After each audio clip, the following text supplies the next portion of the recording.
उनका यह कहना था कि जो राहुल गांधी सवाल उठा रहे हैं अदानी महाघोटाले, बहुत सही सवाल उठा रहे हैं और प्रधानमंत्री उनमें से एक भी सवाल का जवाब नहीं दे पा रहे। एक अकेला पूरे लोकतंत्र पर भारी।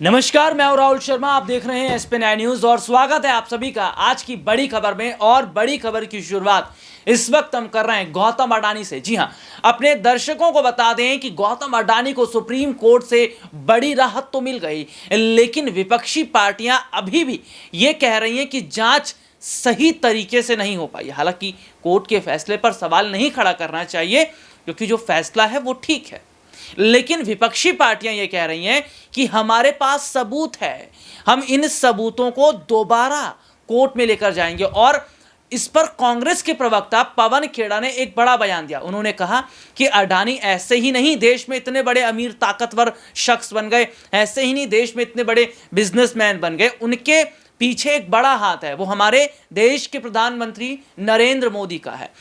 यह कहना है कांग्रेस प्रवक्ता का कि अडानी की कंपनियों में जो पैसा लगा वो मोदी जी का पैसा लगा है और यही वजह है कि जेपीसी जांच तक हो ही नहीं पाई और कैसे ना कैसे करके इस मामले को रफा दफा कर दिया।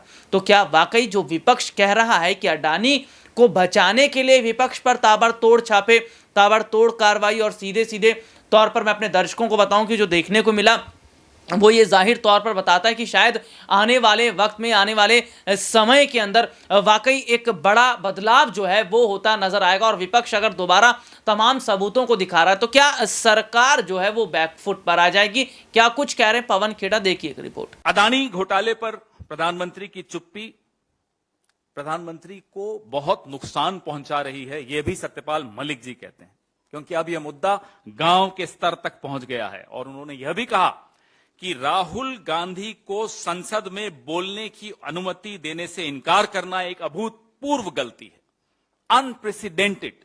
It has never happened in the history of parliamentary democracy. उनका यह कहना था कि जो राहुल गांधी सवाल उठा रहे हैं अदानी महाघोटाले पर, बहुत सही सवाल उठा रहे हैं और प्रधानमंत्री उनमें से एक भी सवाल का जवाब नहीं दे पा रहे। एक अकेला पूरे लोकतंत्र पर भारी। ये इस पूरी कहानी का जिस्ट है, का निचोड़ है। वो खुद ही बोलते हैं मैं एक अकेला भारी हूं। किस पर भारी हैं वो सत्यपाल मलिक जी ने आपको बता दिया।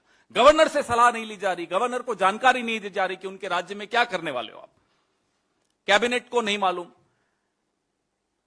और कहीं कोई सवाल पूछ रहा है, कहीं कोई आपको बता रहा है लापरवाही कोई, तो उनको कहो आप चुप रहें।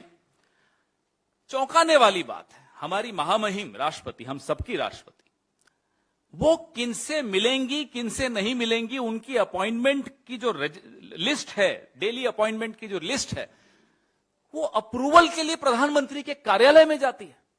कभी सुना आपने ये रिमोट कंट्रोल, ऐसा रिमोट कंट्रोल कि प्रधानमंत्री तय करेंगी कि इस देश की महामहिम किससे मिलेंगी किससे नहीं मिलेंगी। यह स्थिति है कि सत्यपाल मलिक जी की अपॉइंटमेंट थी, रास्ते से उन्हें वापस लौटना पड़ा क्योंकि राष्ट्रपति भवन से फोन आ गया कि आपकी अपॉइंटमेंट कैंसिल हो गई। फिर इन्हें मालूम पड़ा, ये हम नहीं बोल रहे, ये सब राज्यपाल बोल रहे हैं, सत्यपाल मलिक बोल रहे हैं, आज भी भारतीय जनता पार्टी के सदस्य हैं, अभी तक उनका निष्कासन नहीं हुआ है, भारतीय जनता पार्टी के एक वरिष्ठ नेता बोल रहे हैं।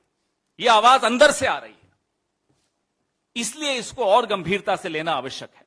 ये रिपोर्ट आपने देखी जिसमें विस्तार से हमने अपने दर्शकों को दिखाया। तो सीधे सीधे तौर पर जो तस्वीरें इस वक्त की दिखाई दे रही हैं, जो हालात इस वक्त के दिखाई दे रहे हैं, वो कहीं ना कहीं ये जाहिर तौर पर बताते हैं, वो कहीं ना कहीं ये साफ तौर पर बताते हैं कि क्या आने वाले वक्त में दोबारा से अडानी मुद्दे की जांच शुरू होगी। और क्या विपक्ष ये कह रहा है कि अडानी की कंपनियों में पैसा जो है वो मोदी जी का लगा है, इसीलिए मोदी सरकार अडानी को बचाने में लगी थी? आपकी क्या राय है कमेंट करके जरूर बताइए। फिलहाल आज के लिए इतना ही, आपसे फिर दोबारा मुलाकात होगी, तब तक के लिए इजाजत दीजिए, नमस्कार।